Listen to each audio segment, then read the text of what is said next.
It's the madness of youth. It's the types of mistakes that a man makes when he's young. I wouldn't even know that it's necessarily a mistake. It was a wild night out. But I don't do it like that anymore. I'm old. I'm 44 now. Thanks. It's the first time in my life I've ever started to physically feel my age. It's tough, man. You know how I know I'm getting old? This is embarrassing, but I was in my hotel room. I'm not gonna lie, I was jerking off, and I was really sweating it out. And this is when I knew I was old. I just gave up in the middle, like nothing even happened.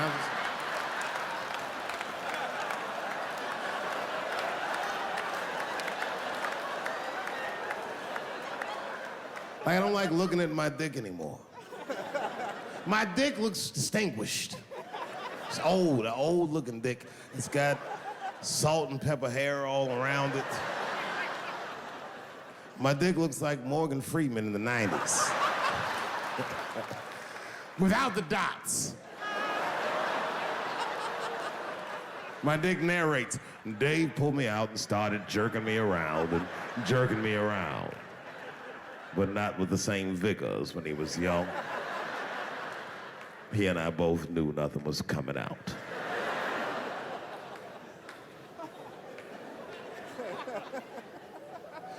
I see my age in my children. I came home from the road, this is not long ago. I've been gone for, if you can picture, I was gone for weeks and weeks. And when I came back, nobody was home. Now, one person in my family thought that maybe I'd like to see them when I got back.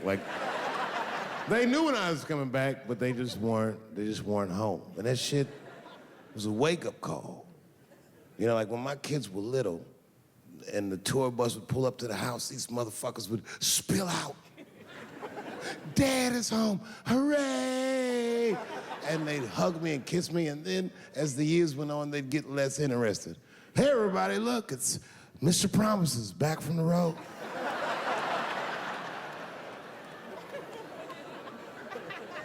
But an empty house, that's some cold shit. And I went into my oldest son's room. I was like, hello, hello. He was gone. And I'd never done this to him before, but for some reason I just did it. I just looked through his shit. Just to see who this motherfucker was becoming. And I found these notebooks and I started going through the notebooks and it was all this wonderful poetry in them. Written as his handwriting. I didn't even know this nigga wrote poems. And then I looked through his drawers and I opened up his middle drawer and I found this rolling paper. And I looked down at them papers like, oh, that's where that poetry's coming from.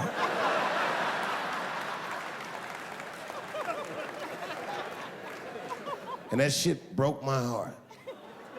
I mean, I smoked weed, but I mourned my son's innocence. And I cried a little bit. And I took his papers upstairs to my room. Rolled some weed that I'd hid from the family. And I got really high. And then I got paranoid, so I put his papers back how I found them. So he wouldn't know what I was up to. This nigga won't even know that happened until he sees the special. Yeah, nigga, I found your papers.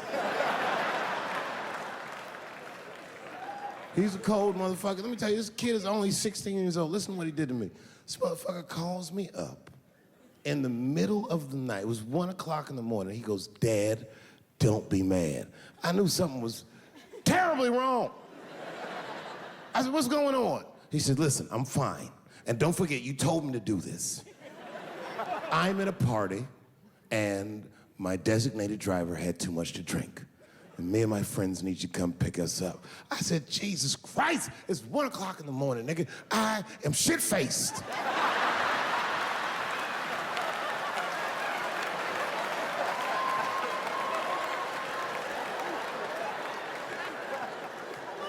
But I figured, fuck it, it's better me than some kid.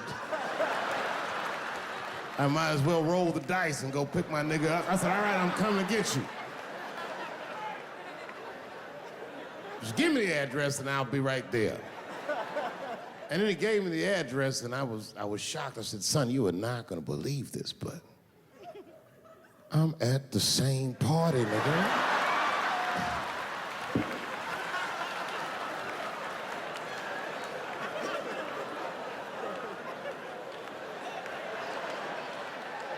They grow up fast, don't they?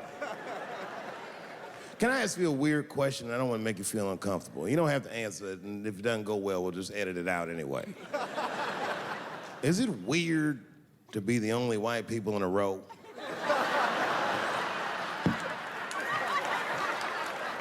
Is it weird? I mean, you can be honest. Does it feel strange? Are you worried at all? Give me your money, motherfucker. I'm just fucking around. I was gonna say it. This guy got ice in his veins. He didn't even buckle. You know, like many black men my age, the first time I voted was 8 years ago. Right. I saw Obama on TV. I said, oh, I'm voting for this nigga. I remember the day I voted for Obama. I voted in Ohio, and my vote matters in Ohio. Ohio is a battleground state. But when I pulled up to the polls, all the soldiers were in line. There were so many black people in that goddamn line, I didn't even know it was the polls. I thought it was a check cashing place.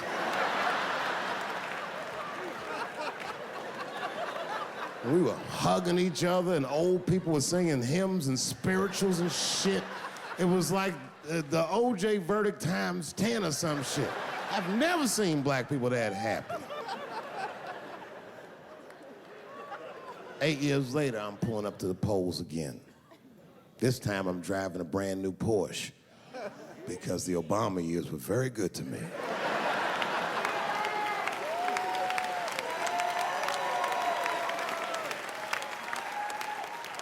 I was early voting, and when I parked my car, I figured out something that it would take the rest of the country another week to figure out. I understood that Donald Trump was gonna be our next president because in Ohio, unlike DC, you could see the results in the parking lot.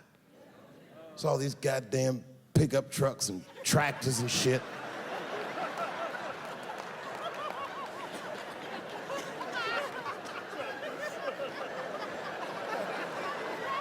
And then I walked up and I saw a long, long line of dusty white people.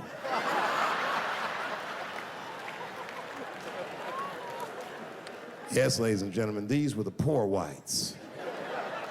And I must tell you, I've never had a problem with white people ever in my life. But full disclosure, the poor whites are my least favorites. We've gotten a lot of trouble out of them. And I've never seen so many of them up close. I looked them right in their coal-smeared faces. And to my surprise, you know what I didn't see? I didn't see one deplorable face in that group. I saw some angry faces and some determined faces, but they felt like decent folk. No, they did. In fact, I'm not even lying, and I didn't sound fucked up, but I felt sorry for them. I know the game now. I know that rich white people call poor white people trash. And the only reason I know that is because I made so much money last year, the rich whites told me they say it at a cocktail party.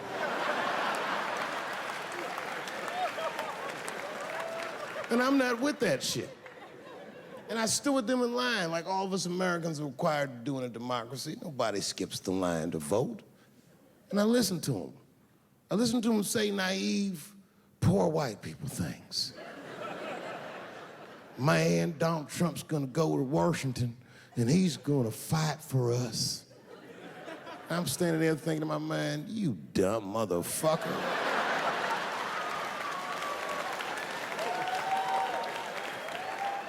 You are poor. He's fighting for me.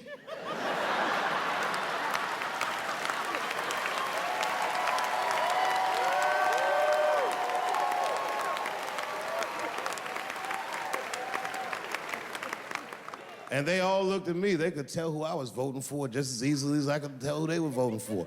But do you guys know what we all had in common? Not one of us, not a single one of us, looked like we felt good about what we had to do in that booth. We were just doing our goddamn duty. Yes, I voted for Hillary Clinton. Of course I did. I voted for her because I liked what she said vastly better than I liked what he said. But to be honest with you, at that point, that shit was like watching Darth Vader do the I Have a Dream speech. That bitch is mean as hell. She had already Karate Kid swept Bernie Sanders' legs from underneath him. Boy, it was hard voting for that shit. But it was the lesser of the evils. I know you were a Clinton supporter, Miss I. I'm sorry to say like that. It didn't feel bad voting for her, but it didn't feel as good as it should have. She was gonna be our first woman president. They were gonna make coins out of this bitch.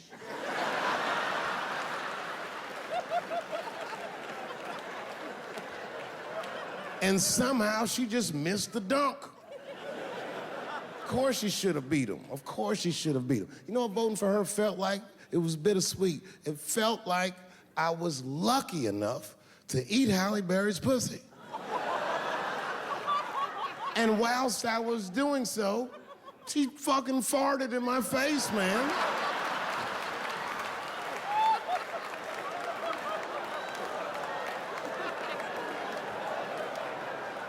Now you understand, I'd still do it. But boy, I wish she didn't fart in this great nation's face. I voted that day, and then that same day I flew to New York City. I had work. That night I was in a comedy club in New York, and I said to an audience almost exactly what I just said to you. And I didn't know that there was a journalist in the room. And this journalist wrote an article. The headline of the article said, Dave Chappelle is an avid Donald Trump supporter. Yeah, I had no idea the paper said that. And you know how I found out? My wife called me from Ohio the next morning in a goddamn panic. David, what the fuck is going on in New York? I said, I'm being good, but what have you heard?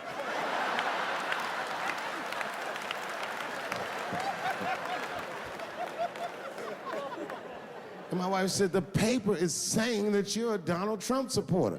I was like, whew.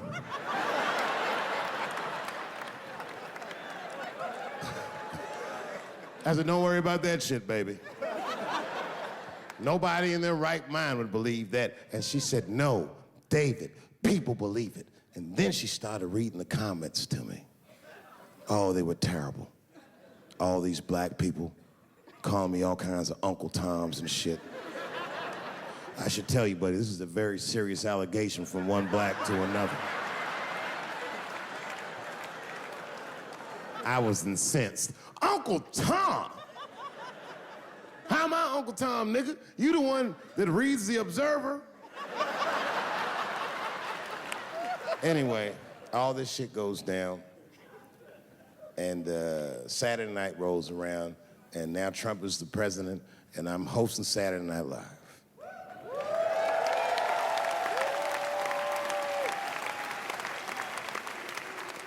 And I didn't really prepare my monologue, I just kind of winged it. And at the end of the monologue, I don't even remember what I said. I said something like, fuck it, we're historically disenfranchised, and we're gonna give him, something about we're gonna give him a chance if he gives us a chance. I don't know what I said, but whatever I said, I really wish I didn't say that shit. It was not worth the trouble. Now I walk into the barber shop and all them black people just be looking at me like, yo, Dave, what's up with your boy? Yo, nigga, yo! Not my boy. Because I don't care if you're a Republican or Democrat, if you support him or not, any objective person is gonna have to admit that this motherfucker is having a terrible go of it. It really is.